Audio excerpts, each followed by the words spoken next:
देख रहे हैं आप फिट इंडिया के सुपर हिट बुलेटिन में आपका स्वागत है। मैं हूं श्रुतिका आप सभी के साथ। Good morning. तो सुबह के बज चुके हैं 6:50 यानी वक्त हो चला है आपके favourite morning show fit India के सुपर हिट बुलेटिन का। और देखिए पार्क में मौजूद है, और इस पार्क जो कि नोएडा में है, मेघदूतम पार्क, वहाँ देखिए कितनी बड़ी तादाद में जो लोग हैं वो सुबह सुबह अपने फिटनेस के लिए आए हुए हैं। और इसीलिए हर रोज हम भी आपसे कहते हैं कि खबरों से भी अपडेटेड रहिए हमारे साथ और देखिए कि कैसे रह सकते हैं आप भी बिल्कुल फिट। बिल्कुल, क्योंकि बहुत ज्यादा जरूरी है कि अपनी सेहत पर उतना ही ध्यान दिया जाए, जानकारी के साथ सेहत मिल जाए, तो इससे अच्छा कॉम्बिनेशन कोई और हो नहीं सकता। तो आज शुरू करते हैं फिट इंडिया का सुपर हिट बुलेटिन।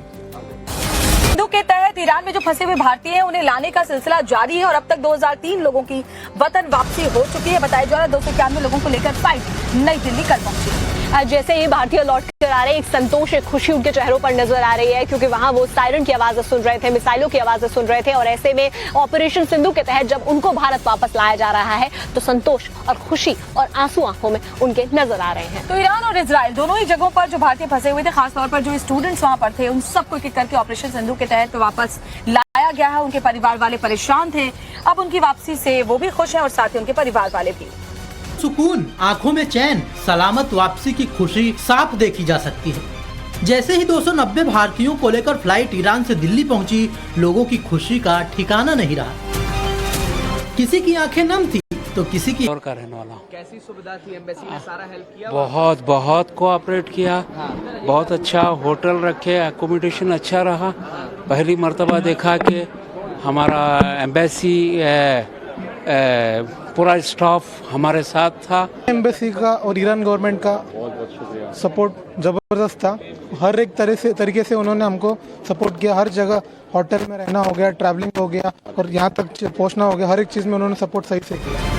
ईरान और इजराइल में लगातार ऑपरेशन सिंधु चलाया जा रहा है। अब तक ईरान से 2003 लोगों को सकुशल भारत पहुंचाया जा चुका है। एयरपोर्ट पर लोगों के हाथों में तिरंगा देखा जा रहा था। सकुशल वापसी के बाद लोगों ने केंद्र सरकार का धन्यवाद भी किया। नोएडा में इस वक्त हमारी मौजूदगी है और हम बहुत ज्यादा इंतजार कर रहे हैं कि मॉनसून आ जाए। तो ऐसे में जो जानकारी सामने आ रही है उसमें कि दिल्ली में जल्द मॉनसून दस्तक दे सकता है। येलो अलर्ट भी जारी हो चुका है, क्योंकि देश के कई हिस्सों में मॉनसून ऑलरेडी आ चुका है। तो मैं और श्रुति का इंतजार कर रहे हैं कि कब बारिश हो जाए, और क्योंकि सुबह सुबह बाहर आकर के गर्मी और उमस का सामना करना पड़ रहा है और दिल्ली एनसीआर वासियों को भी इंतजार है कि अब बारिश उन्हें इस तापमान से राहत दिलाए, तापमान में गिरावट दर्ज हो। और न सिर्फ दिल्ली बल्कि देश के कई हिस्सों में इसी तरह के आसार मौसम विभाग की तरफ से जताए गए हैं। तो आपको बता दें कि वहीं जहां एक तरफ बारिश दस्तक देने वाली है दिल्ली में, तो कुछ राज्य हैं जो कि बारिश की वजह से परेशान हैं। जैसे कि राजस्थान में रेड अलर्ट जारी किया गया है, उड़ीसा में 50,000 लोग बाढ़ से प्रभावित हैं और गुजरात के कई जिलों में बाढ़ जैसे हालात बनते हुए दिख रहे हैं। दिल्ली में भी मानसून आने के आसार हैं और पूरे दिन बारिश और गरज के साथ बौछारें पड़ने के लिए दिल्ली को येलो अलर्ट पर रख भी दिया गया है। तेज बारिश देखने को मिल सकती है। लगातार हो रही बारिश की वजह से लोगों का जनजीवन कई राज्यों में प्रभावित भी हुई। तो आपको तस्वीरें दिखा रहे हैं कि एमपी यूपी के कई जिलों में तेज बारिश की संभावना जताई जा रही है। अगर बात करें गुजरात की, तो वहां पर बारिश देखने को मिली है, जिसकी वजह से बाढ़ जैसे हालात बन गए हैं। जल जमाव की तस्वीरें आ रही हैं। लोगों को खासी दिक्कतों का सामना अलग अलग राज्यों में करना पड़ रहा है। और ये 6 तस्वीरें इस वक्त आपके सामने है। राजस्थान, महाराष्ट्र, यूपी के साथ ही कई और जिले भी ऐसे हैं, कई और राज्यों के जहां तेज बारिश से बाढ़ जैसे हालात हैं। जरा इन तस्वीरों के जरिए आप समझिए कि राजस्थान के 12, श्रावस्ती और साथ ही महाराष्ट्र के नासिक में भी बारिश की वजह से हालात बेकाबू हैं।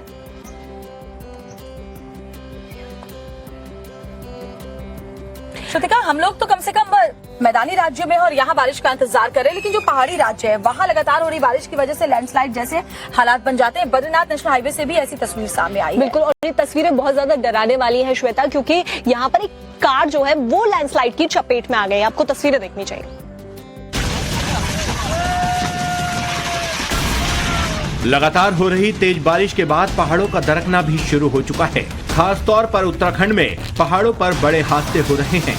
ये तस्वीरें चमोली जिले के बद्रीनाथ नेशनल हाईवे की है, जहां पर अचानक से पहाड़ का एक बड़ा हिस्सा भर भरा कर हाईवे पर आ गिरा। बड़े बड़े बोल्डर नीचे गिरने के साथ ही पूरा का पूरा रास्ता बंद हो गया। दूसरी तरफ चमोली जिले में ही जोशीमठ के पास एक कार लैंडस्लाइड का शिकार हो गई। ये हादसा उस वक्त हुआ जब हरियाणा के पर्यटक अपनी गाड़ी से पाताल गंगा इलाके से गुजर रहे थे, लेकिन इसी दौरान बारिश की वजह से एक बड़ा बोल्डर टूटकर उनकी कार के ऊपर आ गिरा। इस हादसे में कार पूरी तरह से पिचक गई और लोग कार में फंस गए। इस हादसे में एक महिला की जान चली गई। मौसम विभाग ने पहाड़ों पर भारी बारिश और लैंडस्लाइड का अलर्ट जारी कर दिया है और लोगों से सावधान रहने की अपील की है। इस दौरान प्रशासन की सबसे बड़ी चिंता केदारनाथ दर्शन के लिए आ रहे श्रद्धालुओं की सुरक्षा को लेकर है। श्वेता, उत्तर प्रदेश के मुख्यमंत्री योगी आदित्यनाथ जनता की समस्याएं सुन रहे थे, उनका समाधान निकाल रहे थे। ऐसे में एक बहुत ही प्यारी फरियाद लेकर आई एक छोटी सी बच्ची, और इस छोटी बच्ची की फरियाद का जो वीडियो है वो भी वायरल है, जिसमें इस अपनी मधुर आवाज में इस बच्ची ने सीएम से ये कहा, जब सीएम ने उससे पूछा कि क्या चाहिए तो स्कूल में एडमिशन करा दीजिए, जिसके बाद फौरन सीएम ने अधिकारियों को निर्देश दिए और इस प्यारी सी बच्ची का एडमिशन भी हो गया है। स्कूल नहीं जाना चाहती है? नहीं, स्कूल जाना चाहती हूँ। तो फिर क्या चाहते हैं? फिर क्या चाहती है? ये कह रही हूँ आप स्कूल में एडमिशन करवा दो। अच्छा, एडमिशन? हाँ। अच्छा, कौन क्लास में? सील गुप्ता में। अरे कौन क्लास में? और वो नाम नहीं पता ना मुझे। अच्छा, 10th में कराएं, 11th में कराएं? इसका एडमिशन करो भाई, इसका एडमिशन हर हाल में हो जाए, घबराओ, ठीक है ना? स्कूल एडमिशन होगा, ठीक है, चिंता नहीं। वाराणसी में आज मध्य क्षेत्रीय परिषद की बैठक है, 25वीं ये बैठक होने वाली है। केंद्रीय गृह मंत्री इसमें मौजूद होंगे, साथ ही मुख्यमंत्री योगी आदित्यनाथ भी इसमें शामिल होने वाले हैं। मुख्यमंत्री योगी आदित्यनाथ के साथ साथ यहाँ पर सीएम मोहन यादव भी शामिल होने वाले हैं। उनके साथ में पुष्कर सिंह धामी और विष्णुदेव साय भी होने वाले हैं। ऐसे में जो राज्यों को लेकर समन्वय की बात है यहाँ पर होने वाली है। तो कई राज्यों के मुख्यमंत्री यहाँ पर शामिल होंगे इस बैठक में। वाराणसी में मध्य क्षेत्रीय परिषद की 25वीं बैठक है और इन तमाम राज्यों में जो विकास का रोड मैप है उसमें चर्चा करेंगे केंद्रीय गृह मंत्री अमित शाह अलग अलग राज्यों के मुख्यमंत्रियों के साथ, जो बीजेपी शासित राज्य हैं। राज्यों के बीच में सहयोग बढ़ाना, अंतर्जातीय विवादों को बातचीत के जरिए उनका समाधान करना, इस पूरी बातचीत की पहल यही है कि जितने भी विवाद हैं उनको बातचीत के जरिए सुलझा लिया जाए।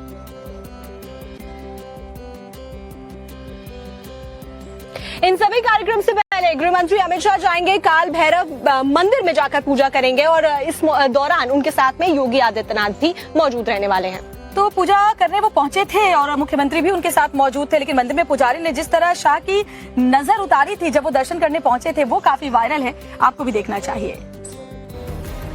ये तस्वीरें वाराणसी के मशहूर काल भैरव मंदिर की हैं, जिन्हें काशी का कोतवाल कहा जाता है। अपने वाराणसी दौरे के दौरान मंगलवार को केंद्रीय गृह मंत्री अमित शाह काल भैरव मंदिर पहुंचे। दर्शन के वक्त शाह के साथ यूपी के सीएम योगी भी मौजूद थे। मंदिर में पुजारी ने मोरपंख वाले झाड़ से गृह मंत्री अमित शाह की नजर भी उतारी। मान्यता के मुताबिक वाराणसी में काशी विश्वनाथ के दर्शन के साथ ही काल भैरव की पूजा का विधान है। कहते हैं इसके बिना पूजा का फल प्राप्त नहीं होता। काल भैरव के दर्शन के बाद शाह ने एक्स पर लिखा, ओम काल भैरवाय नमः। वाराणसी में काशी के कोतवाल बाबा काल भैरव का दर्शन और पूजन किया। बाबा काल भैरव सभी का कल्याण करें।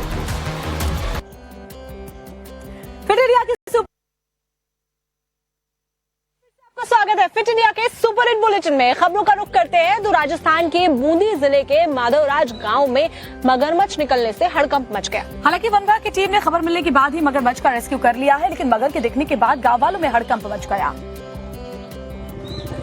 ये तस्वीरें किसी चिड़ियाघर की नहीं हैं। ये राजस्थान के बूंदी जिले के रामपुरिया गांव की तस्वीरें हैं, जहां पानी से निकलकर मगरमच्छ रिहायशी इलाके में पहुंच गया। 7 फीट के मगरमच्छ को देखकर इलाके के लोगों की तो सांसें ही रुक गई, क्योंकि अगर इतना बड़ा मगरमच्छ किसी इंसान या बच्चे पर हमला कर देता तो जान बचाना मुश्किल हो जाता। इस बीच कुछ समझदार लोगों ने वन विभाग को फोन किया और काफी मशक्कत के बाद बड़ी सावधानी से मगरमच्छ को वन विभाग ने पकड़कर चंबल नदी में छोड़ दिया। और ने नहीं की बल्कि एक दरोगा ने की है। और जब ये खबर सामने आई तो एसएसपी ने आरोपी दरोगा को सस्पेंड कर दिया है। किस चीज की चोरी इस दरोगा ने की थी, देखिए रिपोर्ट। दरोगा जी नाम सुनते ही आंखों के सामने खाकी वर्दी, रौबदार मूछें और ईमानदारी की छवि उभरती है। अब सोचिए जब वही दरोगा जी चोरी करते कैमरे में कैद हो जाएं, वो भी किसी सड़क छाप चोर की तरह, तो इज्जत की मिट्टी पलीत होना तय है। इस वीडियो को देखिए। वर्दी में दारोगा जी सुमित वशिष्ठ गारमेंट शॉप के काउंटर पर बैठे हैं।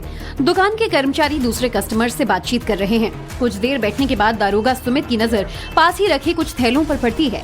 वो एक थैला खोलकर देखता है और फिर एक के बाद एक 4 थैले उठाकर चला जाता है।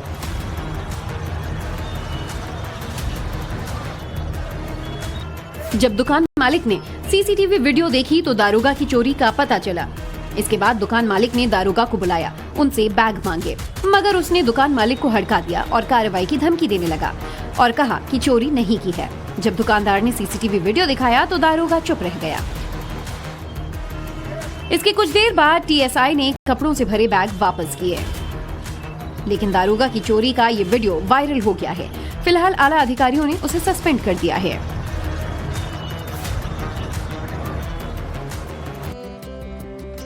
अगली खबर मुरादाबाद से आपको दिखाते हैं मारपीट का एक ऐसा वीडियो